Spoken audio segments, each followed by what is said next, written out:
attention to the teacher and start to fall asleep, right? After a heavy meal, after a busy week, after an election campaign. So at this time, you're kind of lucky if you can even manage to raise a distracting thought, right?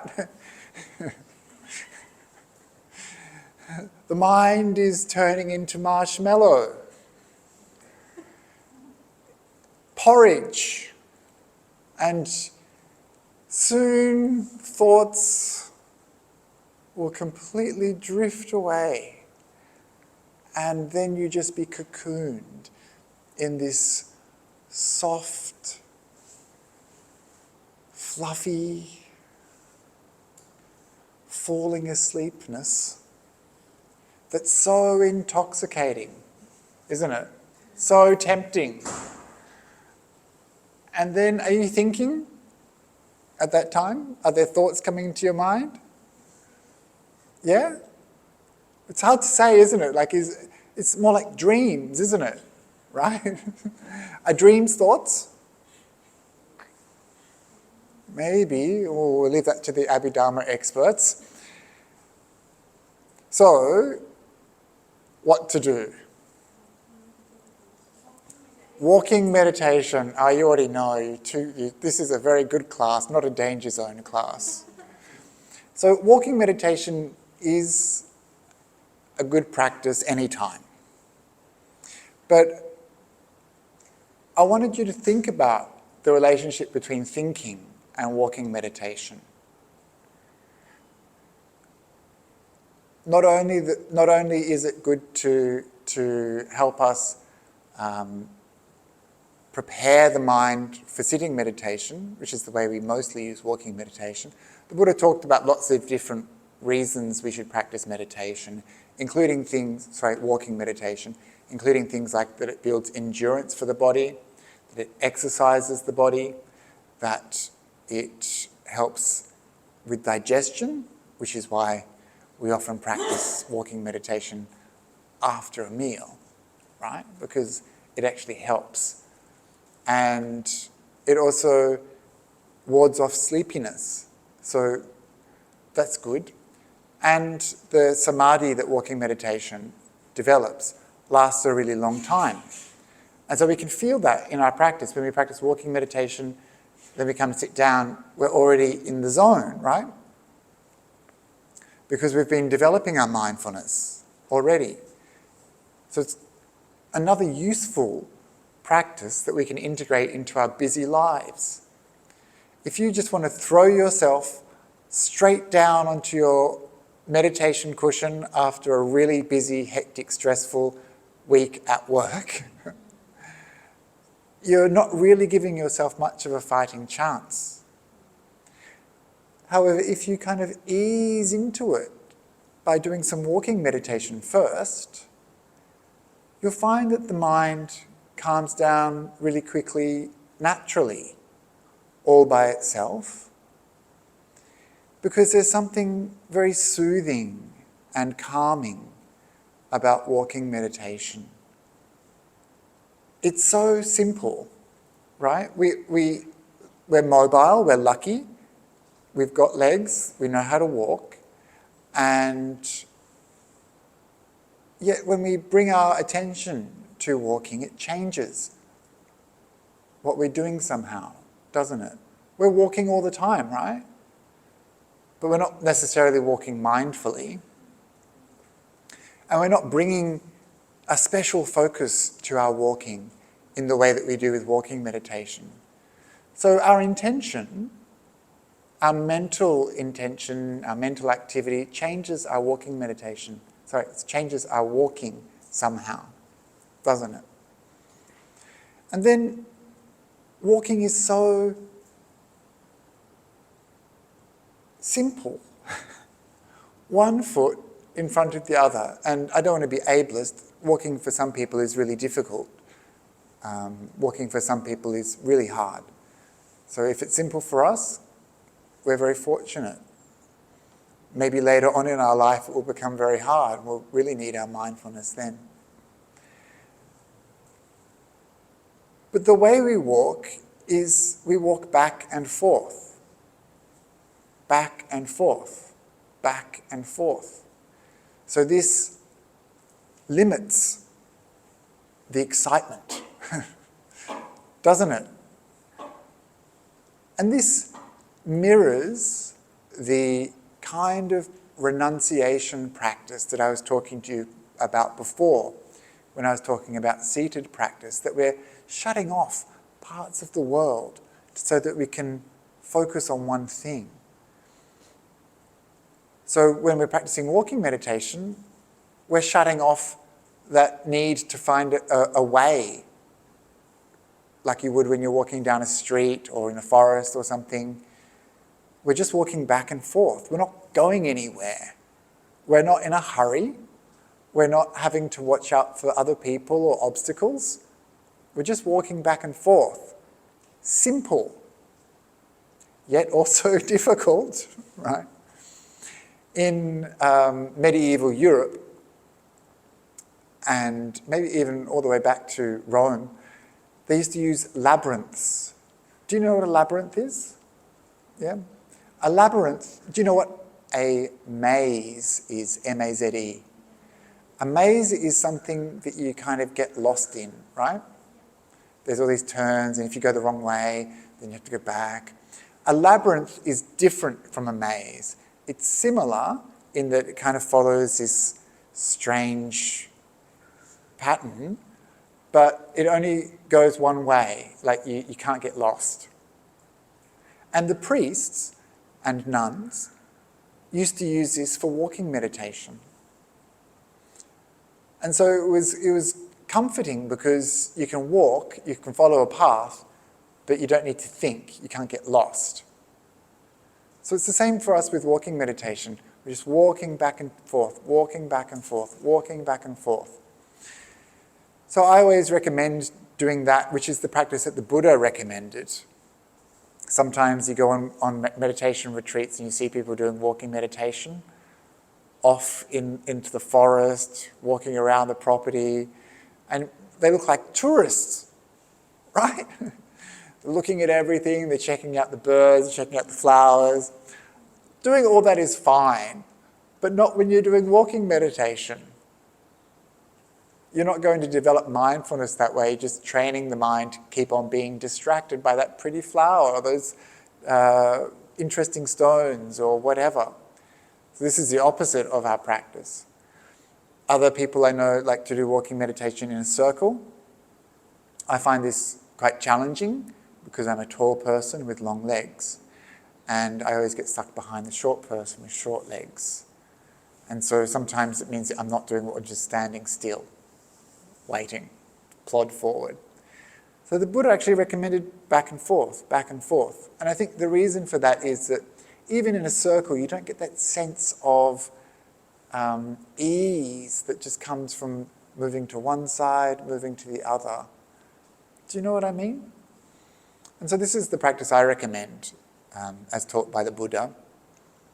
One other thing that we're tuning out in our walking meditation is we're not really looking around, as I just said. Our gaze is down. It's down on the floor in front of us, about 2 meters ahead of us, not at your feet. You don't need to look at your feet. They know what they're doing. And if you do look down like this, you're just crunching your neck. And very quickly, you'll find that it becomes painful and tense. We don't need to walk super slow. Some people really love slow walking. I don't recommend it. I think it should be natural. Walking should be natural. We don't want to become exaggerated in our practices. And walking super slow is really hard on your joints, on your knees, on your hips, strains your muscles and tendons. So I just recommend walking at a natural pace. And this way, we actually develop mindfulness in line with our ordinary daily activities. if you can only become mindful by slowing down your entire life, then it's going to be a very challenging spiritual growth. We need to develop mindfulness for natural activities. Do you know what I mean? Anyway, this is just my perspective. If your teacher has told you differently or you enjoy different practice, then please do as you see best. And then we don't swing our arms around, we keep our arms behind our back or in front of our body. And is that about it for walking meditation? Is there anything else I've forgotten?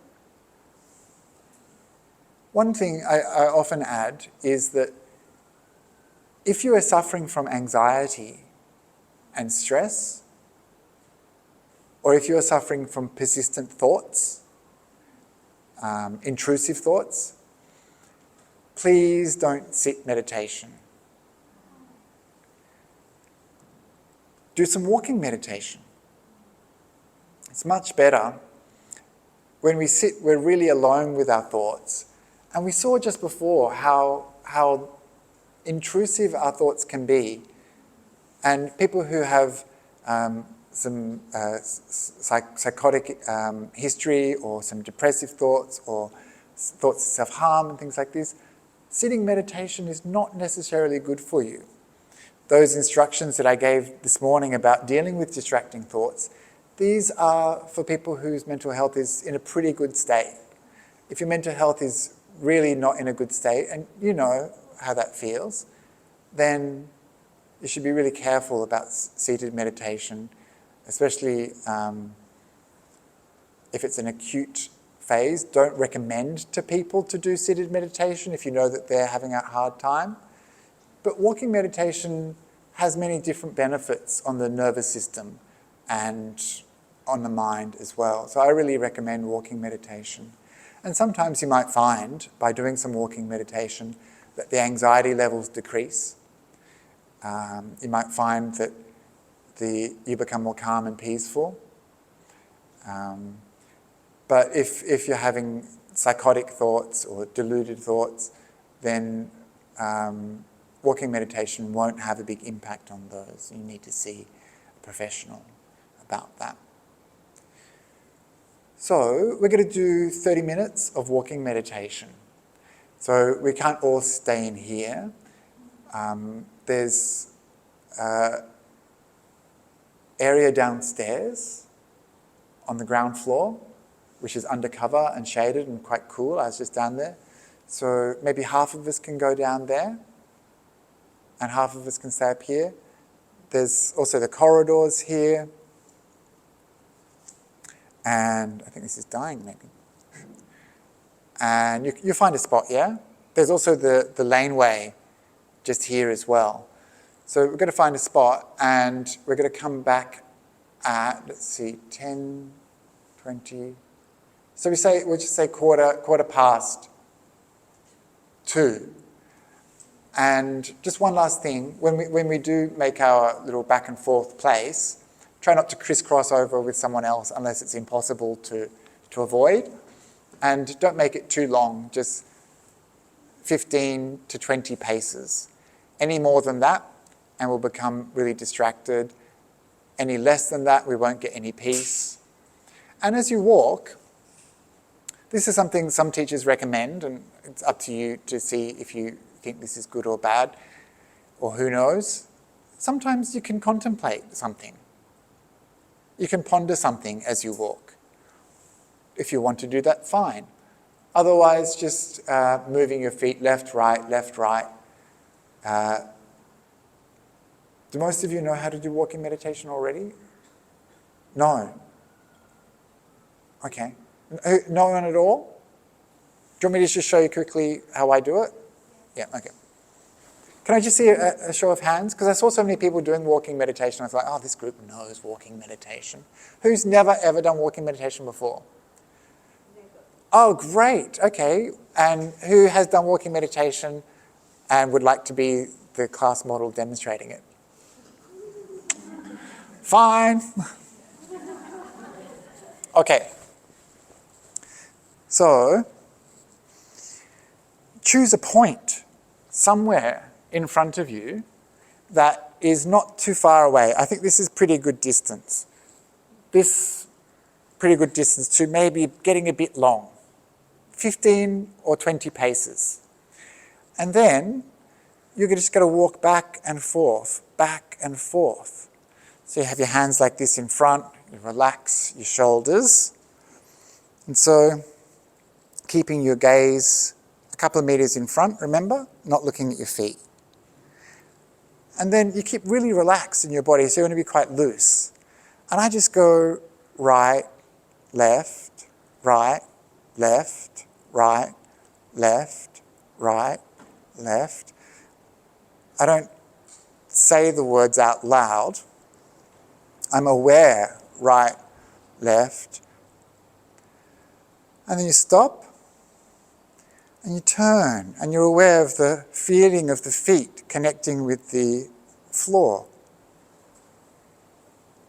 And then you start again.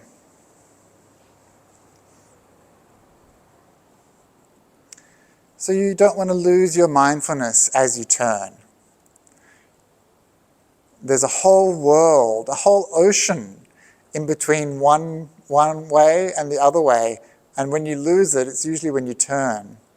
So I usually just keep going. Some people stop and turn really slowly, like this. So you could do that. I just usually kind of keep going so that I don't lose my mindfulness. And that's pretty much all there is to it. If you ever get sick and you can't move your legs, or if you're working with people who don't have mobility in their legs, some people I know do movement meditation, just moving their arms like this. So same sort of thing, right? You're just observing a moving part of the body. And it works because, same with the feet, we're just becoming aware of this quite large object, like the contact of the foot with the ground. It's, you feel it. It's much easier than watching the breath or watching your thoughts. It's so obvious, and yet it can become more and more subtle. So some people become aware of the intention to raise their foot, the movement through the air, the intention to lower the foot, and then the heel on the ground, the ball of the foot, and then the other one, lifting up, moving. So you'll find that as you walk, your mind becomes more subtle, and you find that your pace will become more slow. But you don't want to slow it down too much so that it becomes really artificial. So this kind of thing, this I don't think is very helpful. Keep it natural. And you might slow down naturally, or if you're feeling a bit sluggish, you might walk fast. Bring some energy into the mind. So that's how I do walking meditation. So let's come back we'll come back at 20 past, okay? 20 past, 1, 2. So maybe half of you, who wants to go downstairs? 1, 2, 3, we can't all fit in here. A few more, yeah, good, okay. Who doesn't want to go downstairs? Okay, great. Please go downstairs, find a spot to work. And for the rest of us, we can move some cushions, move some chairs to the side, so we've got a bit more space in this room. And I'll also ring the bell. Yeah, it's nice, right? Do you want to do more? Maybe.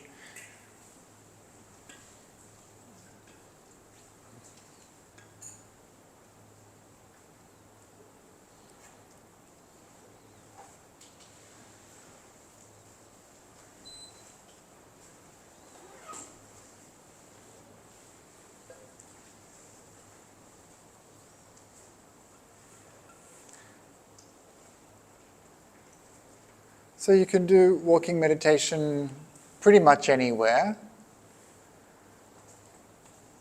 You can always come back here to the temple if you don't have a convenient space, or you can go to a park, or you can use a corridor of your apartment block, car park, if it's like safe enough in the basement. You can find places to do walking meditation when you need it. And it's good to walk and sit, so that you exercise the body after seating. It's good. Doing walking meditation before sitting is also good. So there's many benefits to the practice.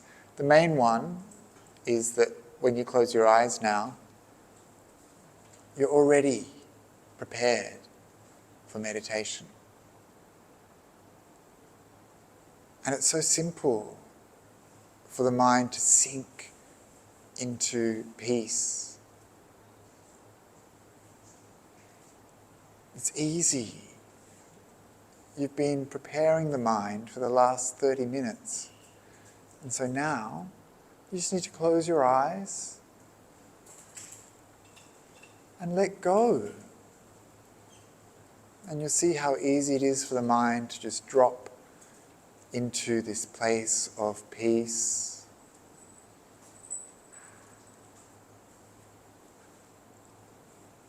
And just like that walking meditation, thank you so much,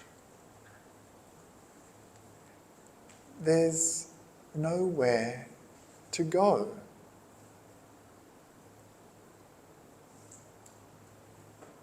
There's nowhere to go. There's nowhere else to be. And there's nothing to do. Just like we walk back and forth, now we just breathe in, breathe out. Just as we don't look around. So now that we're seated, we don't need to look at the thoughts, get involved in distractions. Just one breath at a time, like one footstep at a time. Breathing in, mindful, aware. Breathing out, mindfully. Breathing in, breathing out. Soon the mind settles, understands where peace lies. Sure, distractions will come and go, but now we know not to get involved. Now we understand how to let go.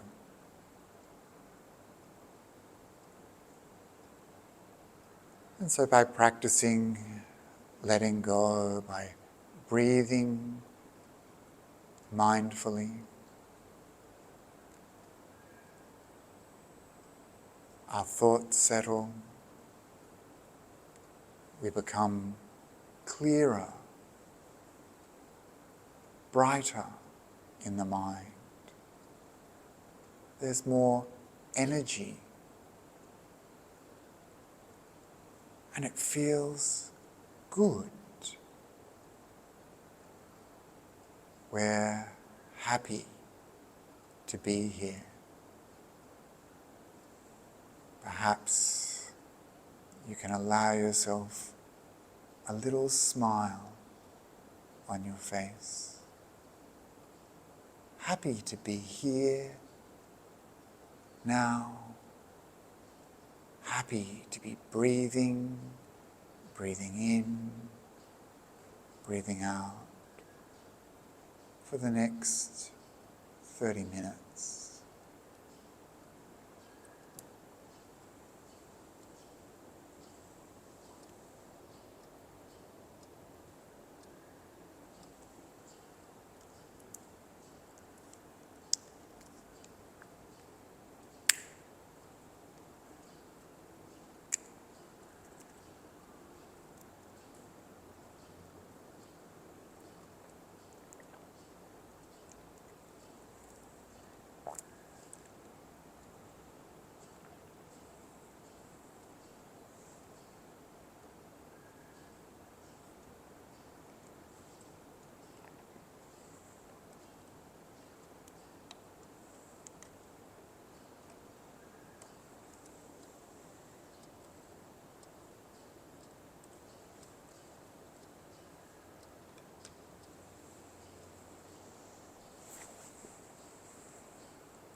So once again, with our eyes closed,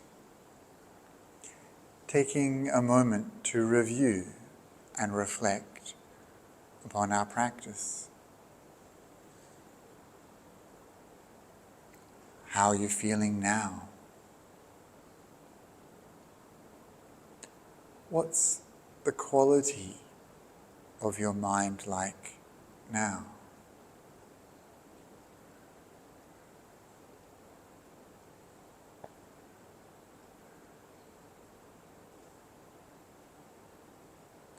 What's the quality of your thoughts now?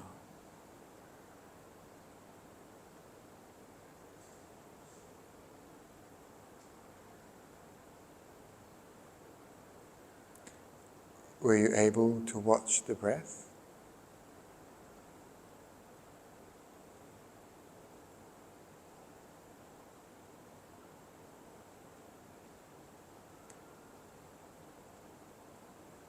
Did you employ any of those strategies?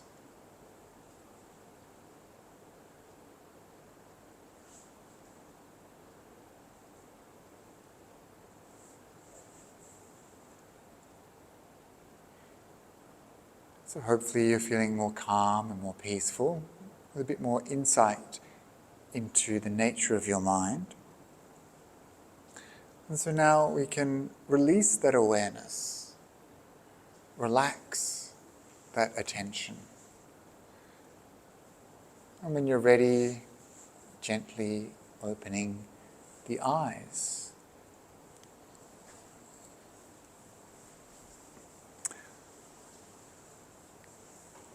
Very good. Yes? Very good. And now there's only 2 hours left. Isn't meditation amazing? But I was just thinking, when I said before we finish at 5, it could be 5 a.m. If you want it to be, we can do it. Some people nodding their head nervously. So now we have an opportunity, just 20 minutes or so, for some questions. Does anyone have a question? Are there any in the questions box? Not that we know of. Any questions from the floor? No. Is it just because we're shy, or is it because... Ah, good. Thank you. Brave human.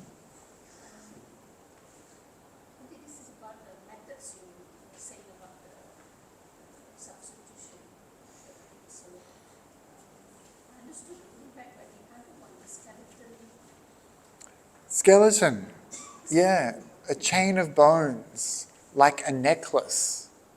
So there's a term in Pali, the language of the suttas, called hiri ottappa. Hiri is kind of like conscientiousness.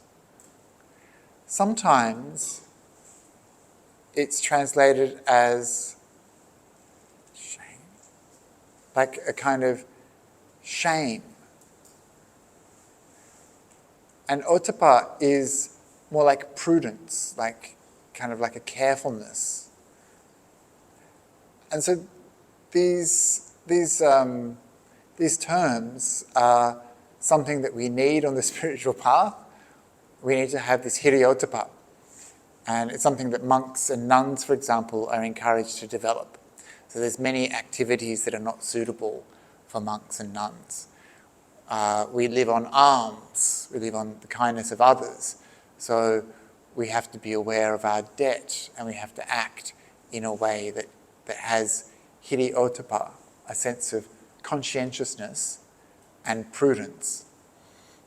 And so we think about the ways that we're supposed to behave. And if we don't behave in a correct way, we feel this kind of sense of remorse, sense of shame. But I use shame not in the kind of horrible way it's been used. Many of you would have experienced a sense of shame in your own life. It's not that kind of bad shame where you kind of feel horrible and there's a deep psychological impact, not that kind of psychological shame. This is more the kind of shame of like, oh, I wish I hadn't done that.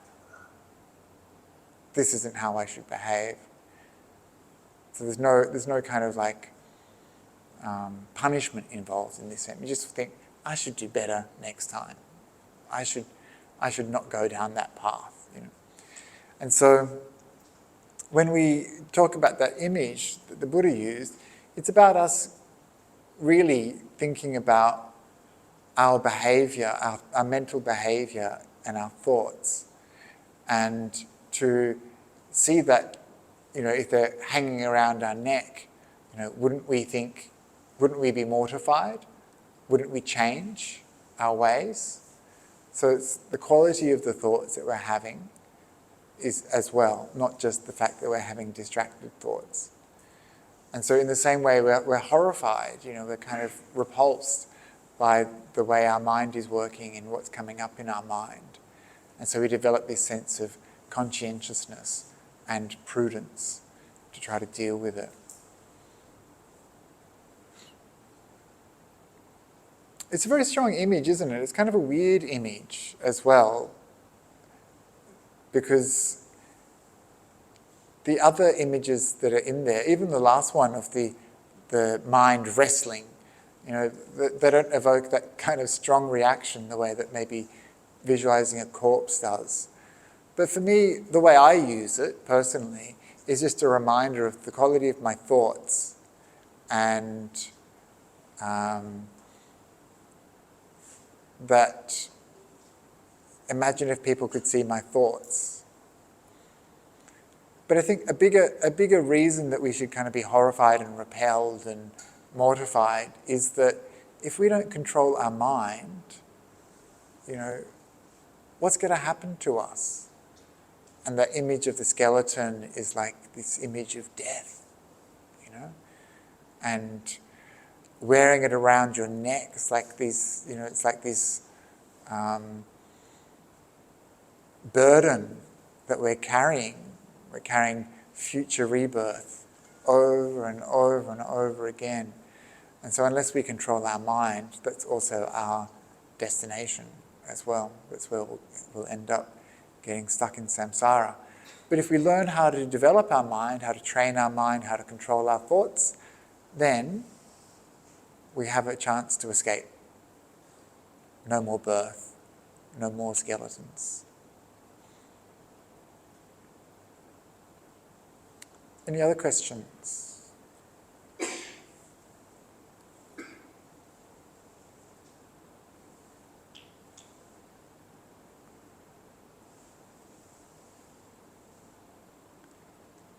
So if I had listened to my talk this morning, the kind of questions I would be asking are things like, what are these bad thoughts? What is this category of thoughts you're talking about that we shouldn't have?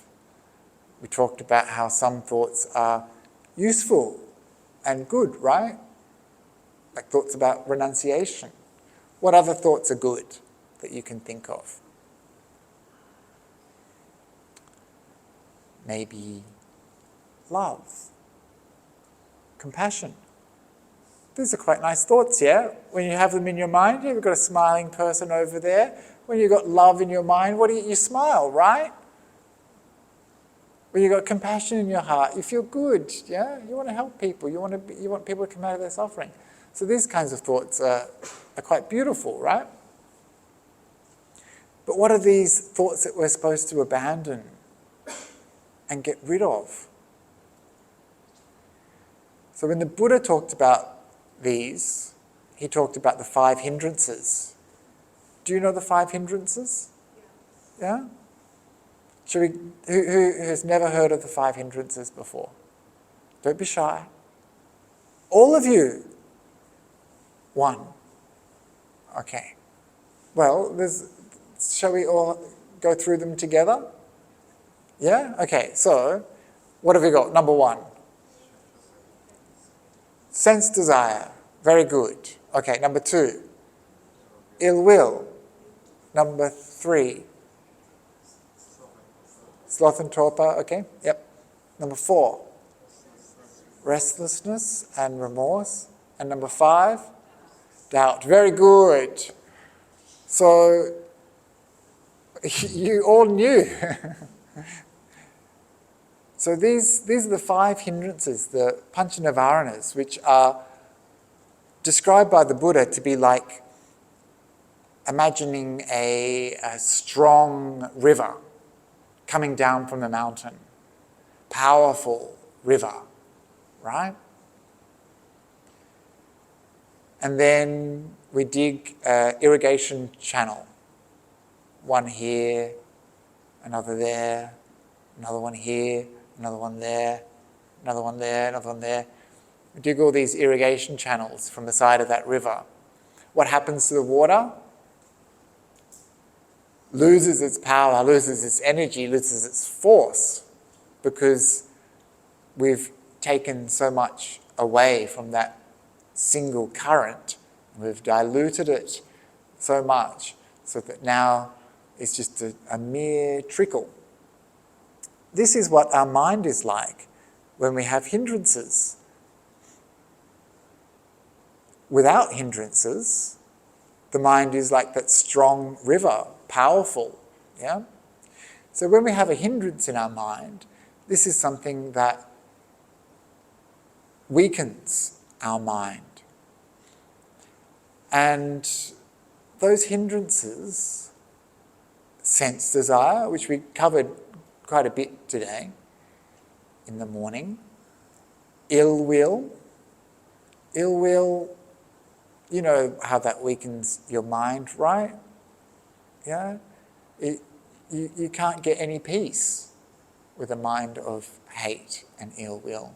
I gave a talk on this on Friday night, which you can find on the Facebook video page for the Maha Vihara. But the one I want to talk about is restlessness. Sloth and torpor, we kind of covered that a little bit, right? Sloth and torpor, like falling asleep, obviously that's not good for your meditation. Believe it or not. But the main one, I think, when we're talking about distracted thoughts, which is the theme of today's talk, today's retreat, is restlessness. So restlessness and remorse. So this is a hindrance because the mind is always moving, never still. Always moving means there's no peace, there's no stability, there's no power because it's so dispersed, fractured, fragmented, over here, over there. It's exactly like using your mobile phone. There's always something to look for, right? You're scrolling, tap, go back, scrolling. Oh, an idea, click on that link, move forward, go back. So this is what our mind is like. That's why the phone is so well designed for us monkeys, because it just completely takes advantage of our defilements and takes advantage of this tendency towards restlessness. So restlessness is a movement in the future. We're looking for something in the future. We've got this thing to do. Hurry up, I want to do that. I want to go there. It's this very powerful energy, restlessness. The second part, remorse, is more of a movement towards the past, isn't it? Remorse is something that's happened and we feel bad about it. We feel some sort of emotional pain. Why did I do that thing? How could I have said that? And so we go from the present to the future with restlessness, or to the past with remorse.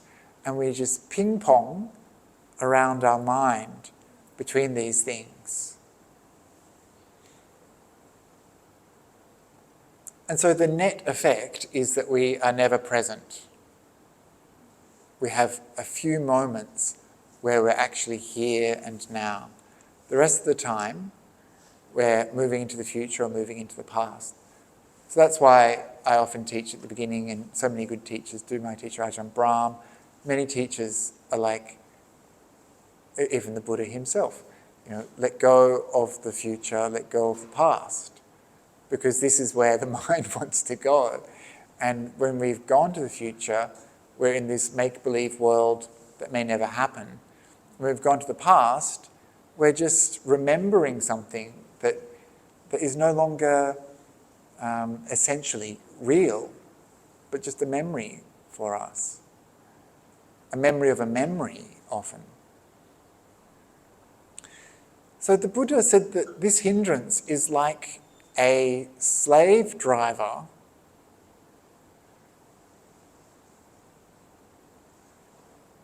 restlessness is the hindrance, restlessness is the slave driver.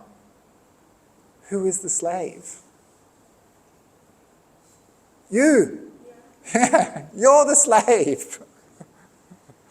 You think you're in charge, right? You think, I'll go and do that thing.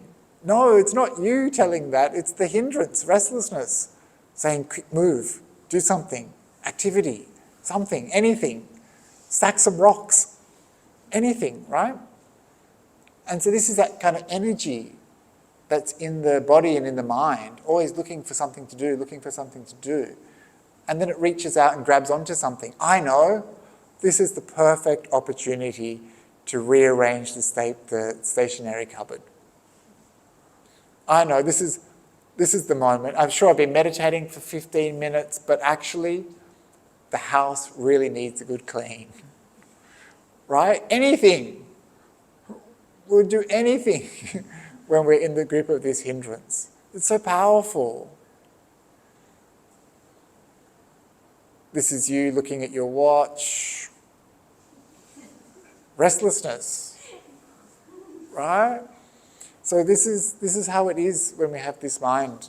There's a lot of distraction that comes with this hindrance. And the problem is, of course, that we start to listen to that slave driver and like, okay, what do you want me to do? And when the distractions are coming up, when the restlessness is really present, there's kind of like whispers in our ears. And if we're a good slave, then of course we listen, right?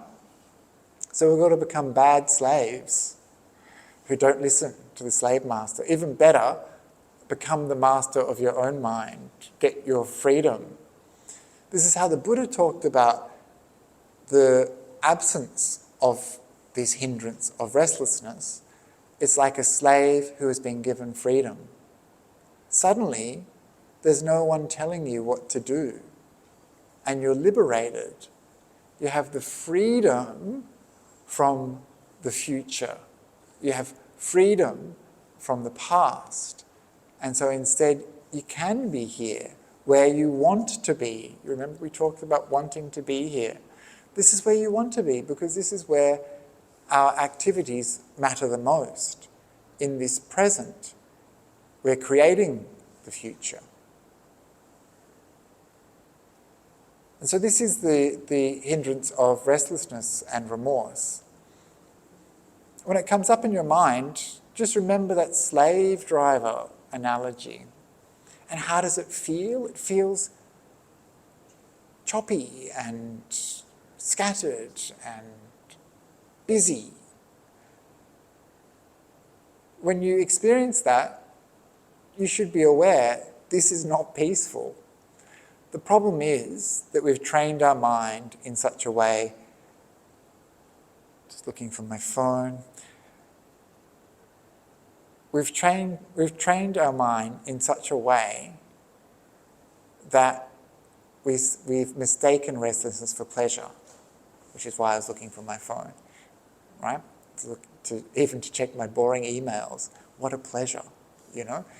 That's how we've trained our mind to believe that restlessness is pleasure, to have choices, to have excitement is a kind of pleasure. So that's what we've started to believe. And when it comes to meditate, the mind really struggles because suddenly those things are absent. We're not allowed to check our phone during meditation, are we? No. Some people have been. It's okay. We are discovering in meditation just how agitating that mind is and how far from peace it is. And so we need to retrain our mind towards peace and stillness, and to remember that restlessness, that agitation, that busyness is a kind of suffering, and that it harms our long-term happiness. Short-term happiness, fine, maybe. Long-term happiness, no. So we want to go for the long-term happiness. And that's what comes when we have some liberation from that hindrance of restlessness. So I'll be exploring that kind of topic and more on the 5-day retreat coming up at the end of the month, at the beginning of next month, sometime in the future. Obviously, I should check my phone. So I'll give you more details about that later on when I've had a look. But now it's time for a break. So those people, yeah. Okay. Sure. Where would you locate, for instance, fear? Because fear is not officially a hindrance, but it is like a hindrance, right? It prevents you from concentrating, from being happy. Yeah, so fear is kind of like about a future event.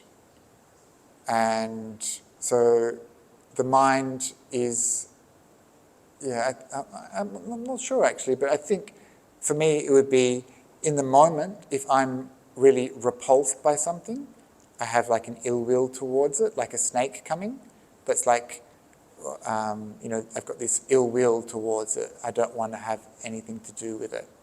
And if it's just a kind of like a generalized kind of anxiety about the impending climate apocalypse, then this is kind of like a restlessness, like, oh, how am I going to survive? What am I going to do? What's it going to be like when the power goes off? This is kind of like more of a restlessness. So yeah, I guess it would depend on what the situation is. Yeah. So for those people who have put their name down for an interview, for a chat, a friendly chat, not an interview, not getting a job. So starting with Stephanie, we'll be in the classroom on the left, about halfway down the hall. And everyone else, do you remember the order of your names, everyone else, or should I, yeah?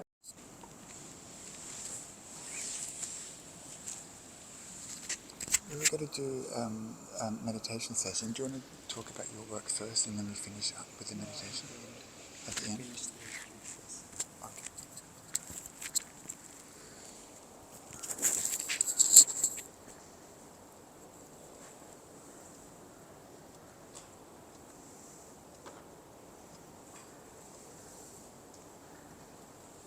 Thanks.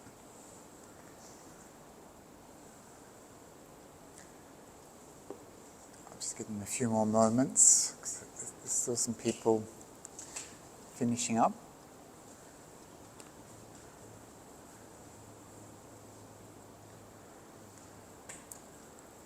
So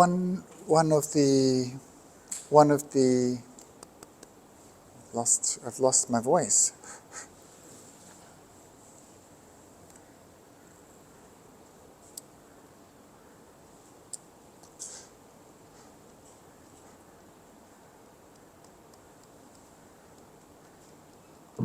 There we go, good, okay. So one of the questions that came up in some of the interviews was the question about fear and fear from, you were talking about fear before as well, right? So there's a bit of a theme of fear. And so we've been looking at distracting thoughts. And so some people have talked about how they have some fear come up. Fear from non-human beings, ghosts, and fear from other things too. So one of the strategies that we have to deal with fear that the Buddha recommended is the practice of metta, practice of love, loving kindness. And this is a protection for us. It's a protection for our mind. It's a protection for other living beings as well. When we have a heart of love, other beings don't have fear in their hearts. When we have a heart of love, we abandon fear in our own heart. So love is a very powerful practice. And for many of you, dealing with distracting thoughts means dealing with unpleasant, unhelpful, persistent and negative thinking patterns. And this is really hard to endure. It's so difficult to find peace and calm when our mind is so aggressive towards itself. Why can't you just be quiet? Oh, you're useless. Your mind's so stupid. This is how some people talk to themselves. This is how some people treat themselves. They push themselves. You should do better. You should get to a better stage of meditation practice. You're hopeless. This is how people think. And I'll never forget a friend of mine once telling me that she had a car accident. And I said to her, oh gosh, that's terrible. You know, it was only a minor accident. I said, gosh, that's terrible. I hope you gave yourself an ice cream afterwards. And she's like, why would I do that? And I was like, to make yourself feel better. And she was like, no, I would never do that. And we had this conversation, and it turned out that our thinking processes were completely different. And I had no idea that people could think in the way that she thinks. And she talked to me about how she talks to herself, how she, the kind of process that goes on in her mind. And so instead of thinking that, you know, she should make herself feel better after having an accident, she was looking for ways to make herself feel worse, to punish herself. And so there are people who think like this, and this is part of how we might think sometimes in our own minds too. Even if we don't have that heavy preponderance to be really critical and judgmental towards ourselves, from time to time it might appear, right? And so we need to have a mind of love towards ourselves, especially if we're dealing with these kinds of judgmental, critical, persistent thoughts. We need to give ourselves a bit of a break, right? And to have kindness and compassion to this mind. We're not going to overcome the mind using willpower and force. We're not going to be able to push it to do what we want. We're not going to be able to force it to do our bidding. We can't will ourselves to become more calm and peaceful. We need to develop wisdom power. And having a mind of love towards ourselves, regardless of, our faults or problems, having a mind of love is wisdom. Talking to ourselves with kindness and compassion is wisdom. We want to grow our good qualities, so we encourage them by reflecting upon our good qualities. We don't want to grow the weeds. We don't need to pay attention to the weeds. We want flowers to grow. So we give them love, kindness. And so this is one way that we can deal with some of those distracting thoughts, to have a mind of kindness and gentleness and love when they appear in our mind. If all those other strategies that we explored today don't work, then love is the way that we just deal with our mind, our crazy mind that's been wandering about, getting distracted for so many lives, countless lifetimes. It's understandable that this is the habit pattern of our mind. It's understandable that a being in samsara, trapped in samsara, unenlightened, is going to have a mind with distraction. It's understandable. And we love that mind. We have compassion for ourselves so that we can come out of suffering. And so to finish the practice today, we're going to be doing just 20 minutes of loving kindness meditation, metta meditation. There's lots of different ways to practice love. One of the practices that I often teach is what I call sunshine metta, sunshine loving kindness. It was taught to me, or inspired rather, by a monk who was 104 years old. 104 is quite old, right? And you think to get that old and have no wisdom would be terrible. But he got old and he was also wise. And I asked him, I was still a very junior monk, I'm still a junior monk, but I was even more junior. And I said to him, what advice would you give? And he said, be like the sun. Be like the sun. Don't you miss it when it's not there?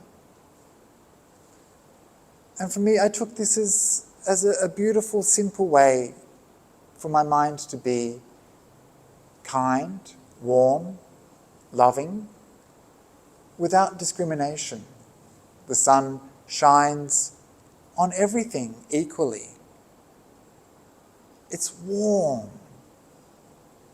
Things can grow in the sunshine. And so that's what we're going to do. We're going to visualize our love as like a small sun. And this helps us to get the feeling of love when we visualize, and we'll radiate this love like a small sun to all living beings. So begin again with a comfortable posture, something that works for you. So some people have been sitting all day and you might be uncomfortable. If you need to, you can sit in a chair.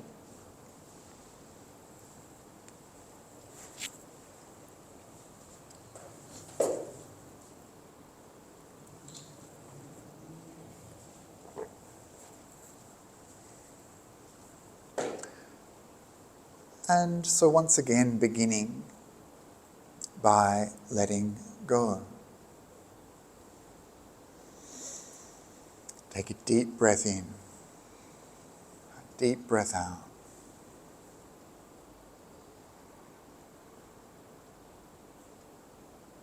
Letting go of the morning, the day that has been.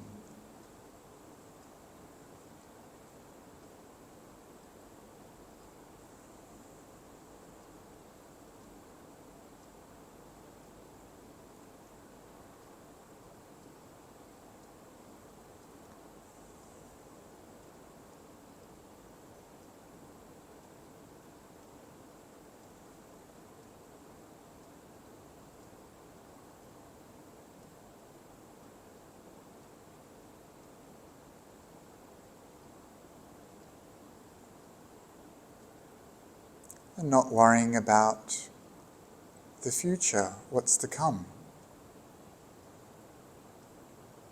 What will happen when we leave here?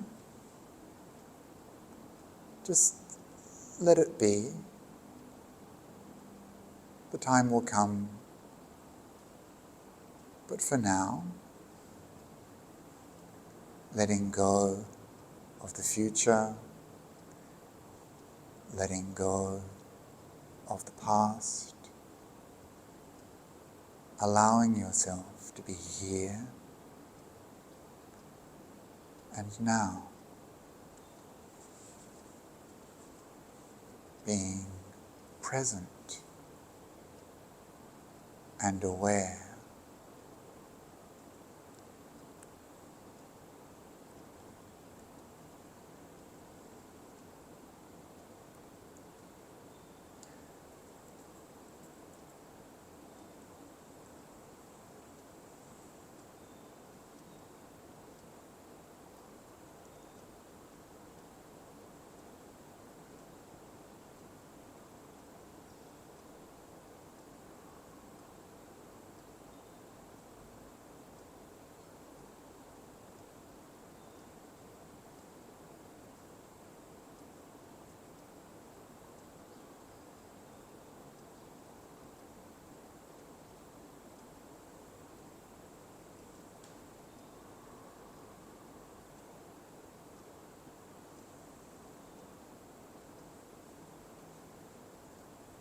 So spend a few moments just allowing the body to relax, letting go of tightness, tension,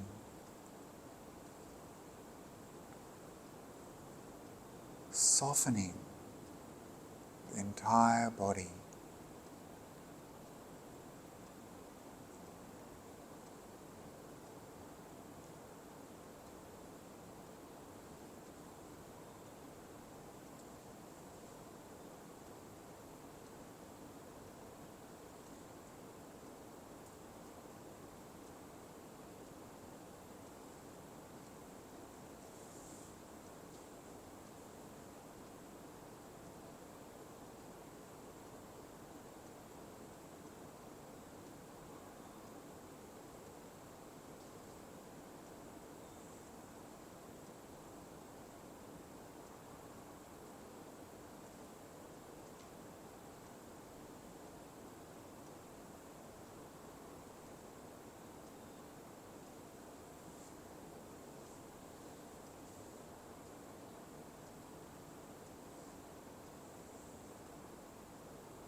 And as the body relaxes, the mind naturally becoming more calm, more peaceful.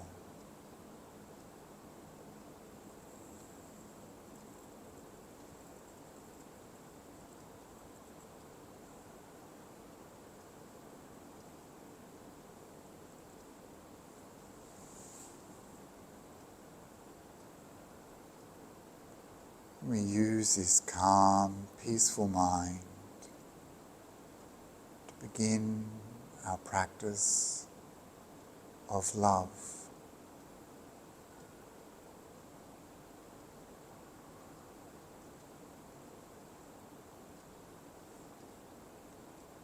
You are a good person.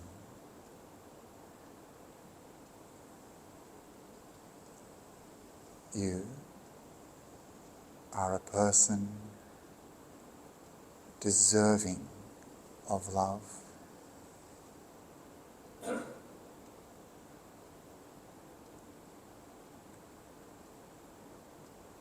You're a person deserving of happiness.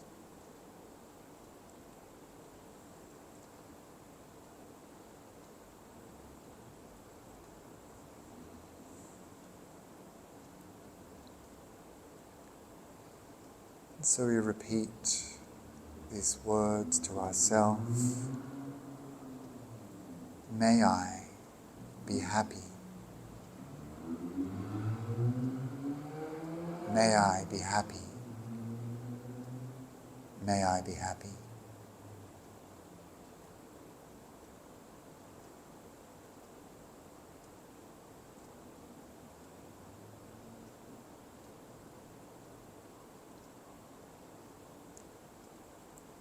Saying these words clearly,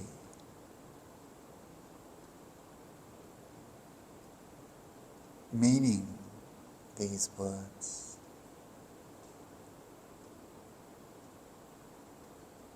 May I be happy. May I be happy. May I be happy.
And along with these words, this very special feeling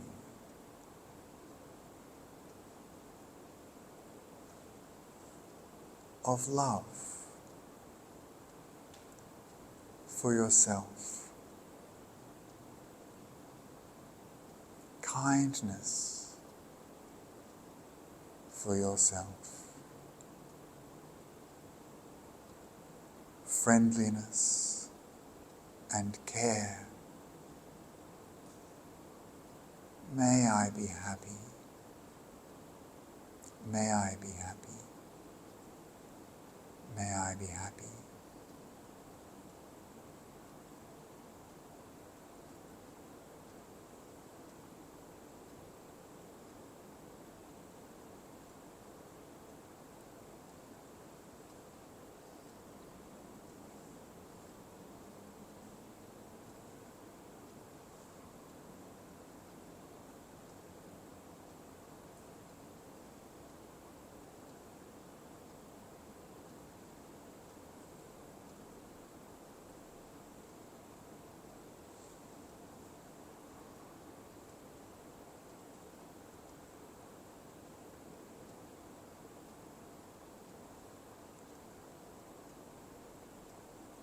And that feeling is warm, soft,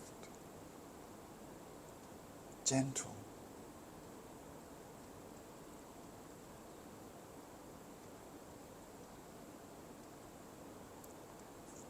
And with that feeling of love, a soft, warm, gentle light at the center of your chest, glowing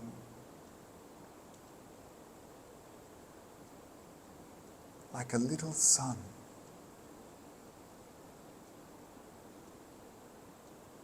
May I be happy. May I be happy. May I be happy. That light love glowing brighter.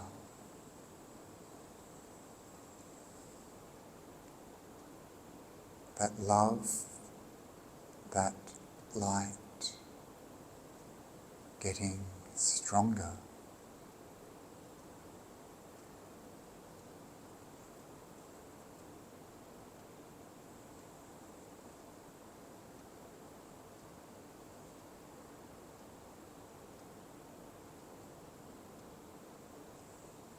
That feeling of love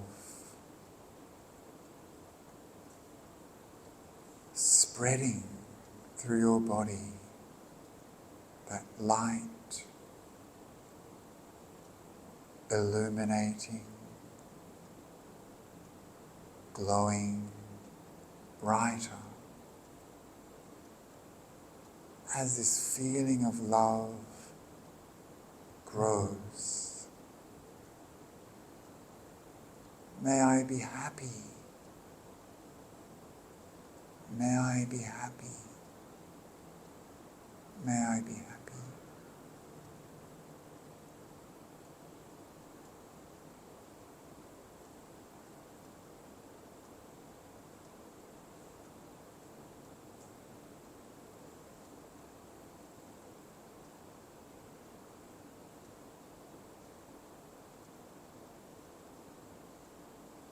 And that feeling, that light, radiating throughout the whole body now, drenching the body in light, soaking the body with love. May I be happy. May I be happy. May I be happy.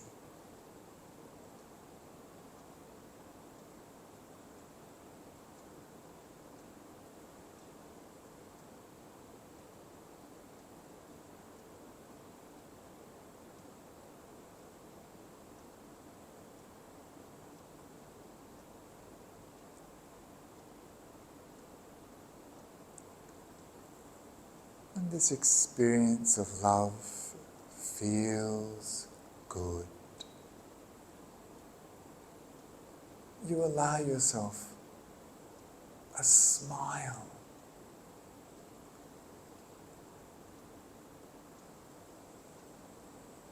Your heart feels good. Joy and happiness.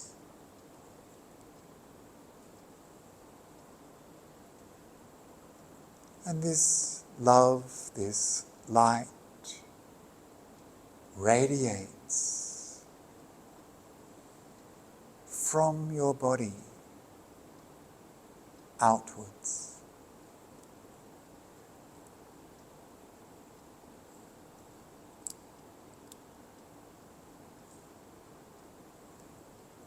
This love, this light, touching everyone in this room.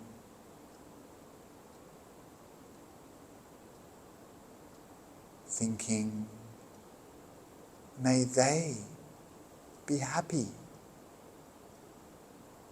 May they be happy. May they be happy.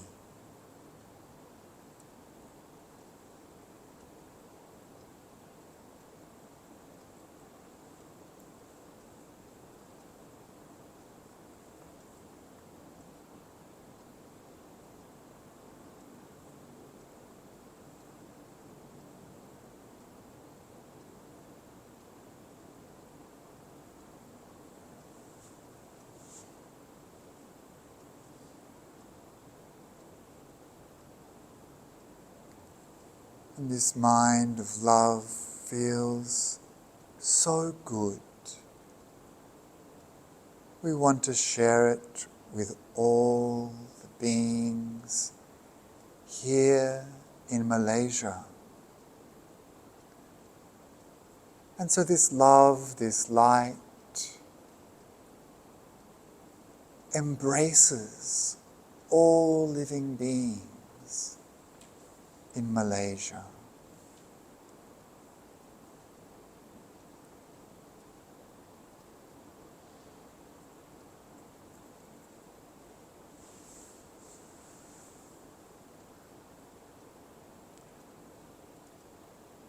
And it keeps spreading ever outwards, spreading this love, this light, warm, soft, gentle, to all beings across the globe, embracing all beings with love, kindness. May these beings be happy. May they be happy. May they be happy.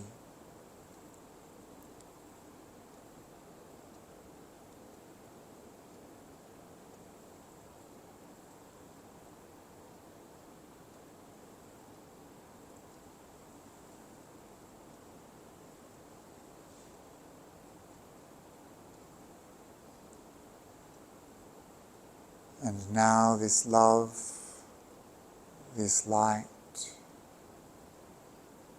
radiating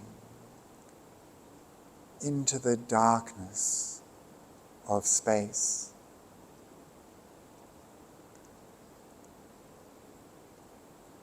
Filling this solar system with love and light.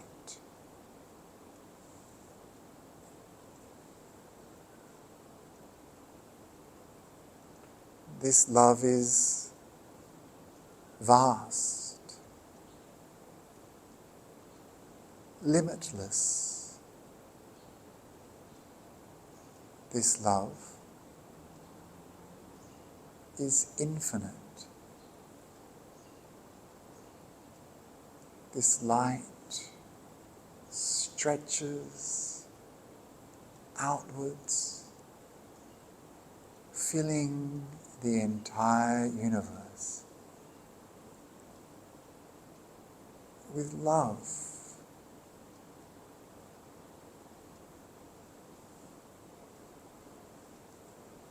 May all beings everywhere be happy. May all beings be happy. May all beings be happy.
And now we draw this light back through the solar system, back to Earth, back to Malaysia, back here to this room, surrounded by friends,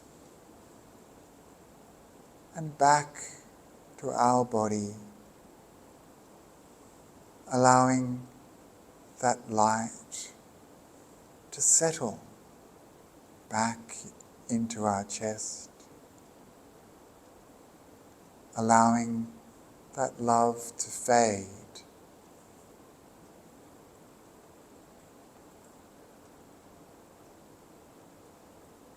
That little sun glowing, warm, soft, gentle, but full of love.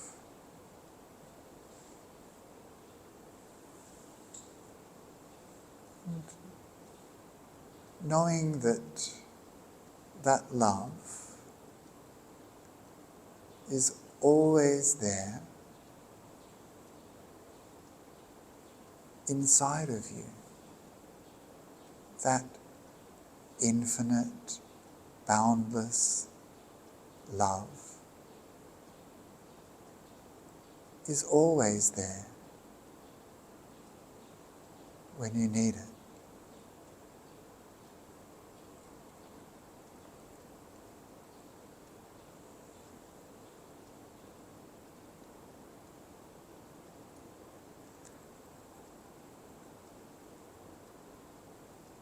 And now relaxing your awareness,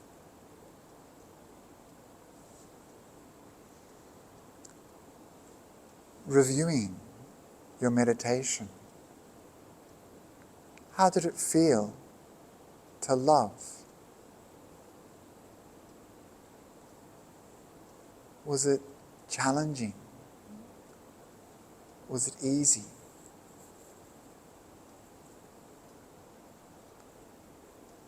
What thoughts came up?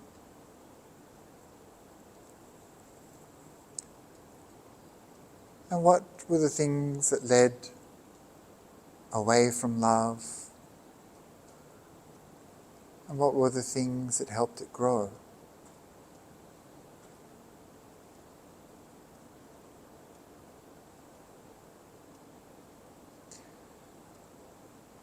And so now you can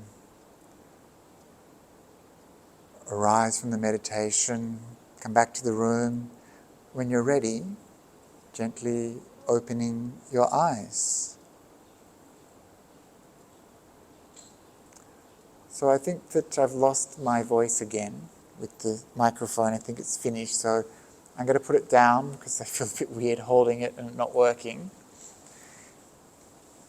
So I'd like you to meet my friend. So this is Bhante Beragama Piya Ratana Tero. And I invited him to come along today for two reasons. One is Bhante is giving a talk tonight. And so I've been telling them that we don't finish just when we finish at 5 o'clock. We don't finish our practice, right? Yeah. So you can go home, you can have a bit of dinner, and then you can keep going. Right? If you are not too tired. No, we were going to go to 5 a.m., Yeah. but we decided to finish at 5 p.m. All right.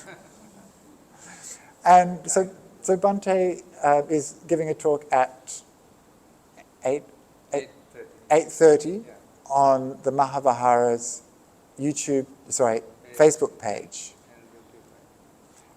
And the second reason I invited him along is because Bhante is doing really good work, and I wanted to give him the opportunity to share with you some of the work that he does with his foundation called the Abhaya Foundation in Sri Lanka, which Bhante has set up and runs.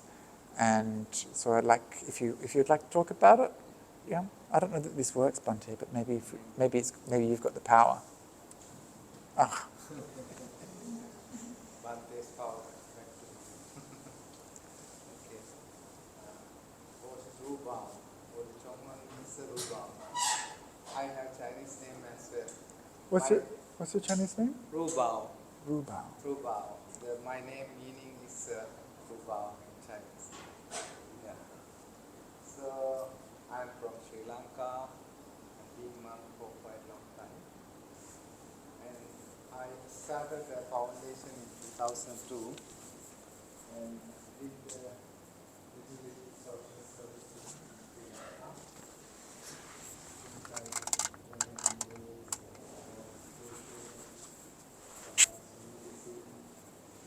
walking aids, walking aids, and also since I was brought up in this COVID, this isolation, so I could do more charity works because I stopped traveling other countries. So I started doing many projects such as water supply projects, and I could finish 2 houses for poor people, and also distribute a lot of food, especially now in our country is Bojang.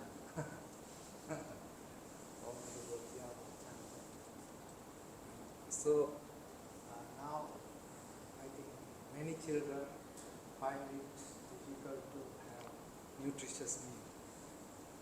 In school, in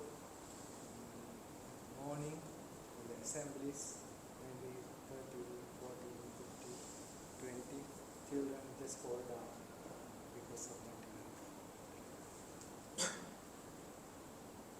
So I came to Singapore and I get some supports like cooking utensils and foods from Singapore, which I sent in little containers in sea cargo. And once I go there, I will distribute them. Especially now I am focused on children. Usually I go to villages and find the most poorest people and do a dry food bank worth of maybe 5,000 Sri Lankan rupees or 3,000 depending on the donation I receive. I try to do maximum number of families, but since our rupee has gone down, it's quite hard to get, even you spend 5,000, the amount of food you're getting is less. So anyway, whatever I can, I do in areas in Sri Lanka, and now I'm personally focusing pregnant women and children because they also have low weight children there, and also the school children also have this nutritious program in their day-to-day life. So I have some of my works in YouTube, and also I have 2 pages in Facebook, Abhay Welfare Foundation and also Buddhist Maha Vihara. So if you want, you can watch them in YouTube, search them. And also my Dhamma Talks also have another YouTube channel. So 3 channels are there. If you want, you can subscribe if you don't mind. And don't worry, you will not cost anything because you have Wi-Fi. Yeah. When you subscribe, some people worry some money will be deducted from your account or something like that. No. Nothing will happen to your accounts. So just you can be aware of this. And if anyone wish to help in whatever scale, it's most welcome to help these poor people. And I just wanted to let you know that any donations that I've received for my work today, I'll ask my steward to forward them to the Abhaya Welfare Foundation. Thank you very much. So that we can help people in need in Sri Lanka. Big sadhu to you, Bhante. And this word Abhaya, Abhaya is actually Pali word. Abhaya means free from fear. Bhaya means fear. When you put the suffix in front, it becomes Abhaya. which is why we were talking about fear just before. Just now. Yeah. So thank you so much. Yeah, thank you so much for listening to me as well. And so if you were thinking about making a donation, then I would encourage it, because I looked at I spent last night doing some stalking, I see. and you do really good work. Yeah. And it's so important when we see people in the world doing this work that we support each other, because not everyone can go into villages and give people food. And so yeah, I'm really happy you could be here, and I hope that folks here can help spread the word at the very least. And we've come to the end of our day. Shall I tell you what we've been doing? Yes, please. So let's think. What did we do before we even came here? What did we do? We had to give up something, right? We had to give up all the excitement of your day and all the entertainments that you could be doing, all the pleasures you could have. So what were we practicing? So we practiced today some renunciation, and we were able to come and listen to the Dhamma, understanding some strategies given by the Buddha to work with distracting thoughts. We made our main practice that substitution method, like hammering out the peg, using a new peg to hammer out the old. We worked with the breath, allowing this breath to be that substitution. I don't think it works. And we were able to do some meditation. Sadhu, sadhu, sadhu, so meritorious to do meditation. Some of you have been very generous, helping out, doing Dharma service, perhaps making a donation. So many of you have been writing down notes, doing Dharma study, meritorious deeds.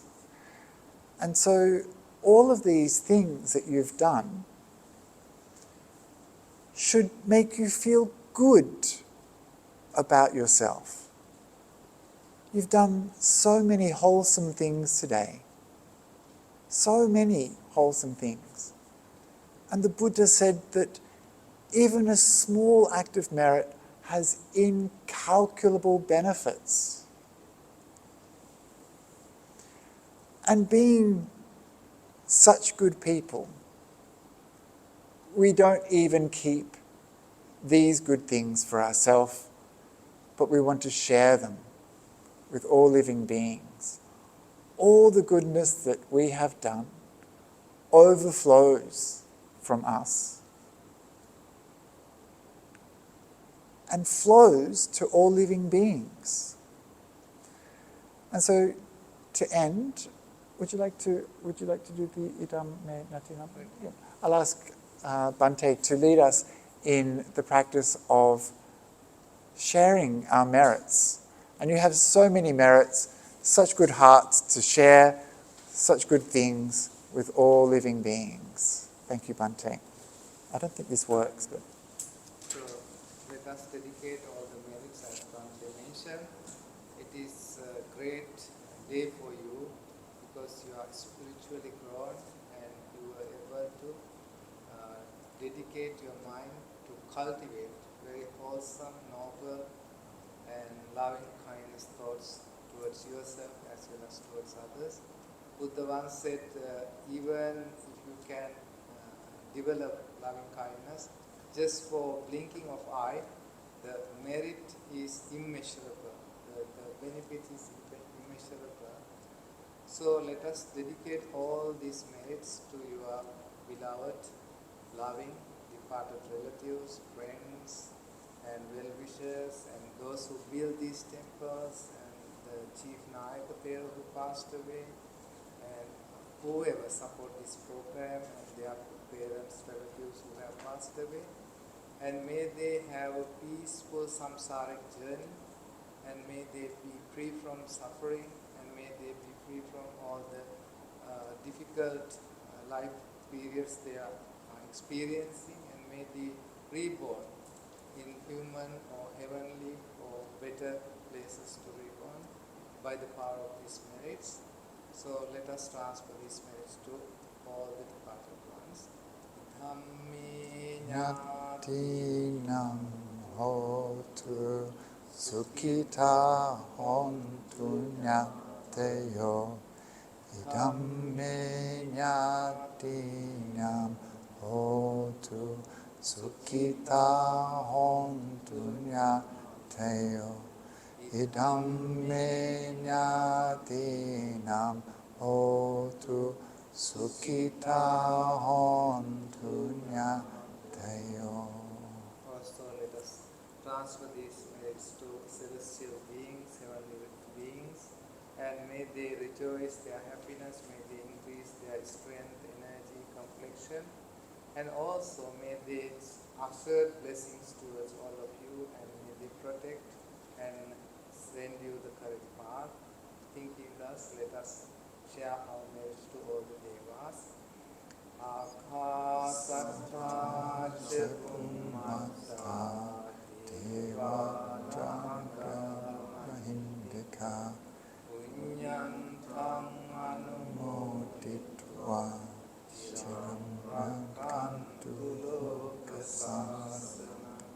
Akhasattva ca bhummatta devanaga mahindika punyantam anumoditva chiram rakantu desanam. Akhasattva ca bhummatta devanaga mahindika punyantam anumoditva chiram rakantu mangalam. Sadhu, sadhu, sadhu. Thank you, Bhante. Yes, blessings, yes. Short blessings for you. Sabhitiyo vivajantu, sabbarogo vinasatu, mate bhavantvantarayo, sukhi dikayuko bhava. Bhavatu Sabba mangalang rakantu sabba devata, sabba buddhanubhavena sada soti bhavantu te. Bhavatu sabba mangalang rakantu sabba devata, sabba dhammanubhavena sada soti bhavantu te. Bhavatu sabba mangalang rakantu sabba devata, sabba sankhanubhavena sada soti bhavantu te. Sadhu, sadhu, sadhu. Very good. And very good to all of you. Remember to always give yourself a pat on the back and remind yourself that you've done well after doing your spiritual practice. So once again, I'd just like to thank you for being here today and to celebrate that you've taken time out of your busy life to work on your spiritual practice. So sadhu, sadhu, sadhu. And we'll finish up just with the Arahang.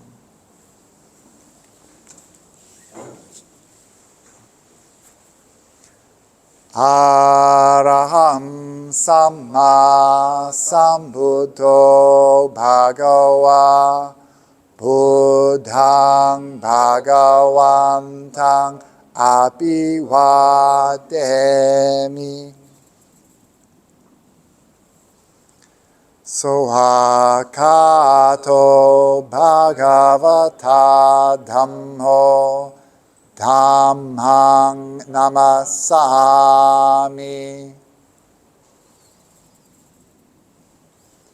Supatipanno Bhagavato Sāvaka Sangho Sanghang Namami.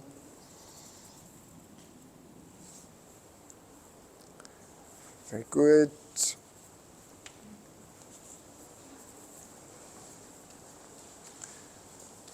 Sadhu, sadhu, sadhu. So I'm giving another retreat next weekend. Feel free to come. The first day, Saturday, is all about the power of generosity and how we can incorporate generosity more into our spiritual practice. Second day, we'll be doing a death contemplation, which is always beneficial and instructive. And I forgot to check the dates for the 5-day retreat. 7 to 12th of December. So if you're free, come and talk to me or Terence afterwards and I can give you more details.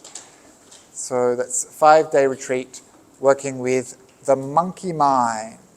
So if you've got a monkey mind, you should come along. So thank you. Yes? No. My 5-day retreat, Terence, is...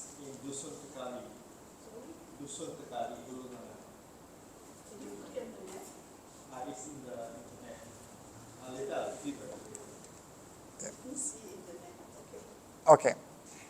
So come and talk to me afterwards. I'll show you more about it. It's actually on the Theravada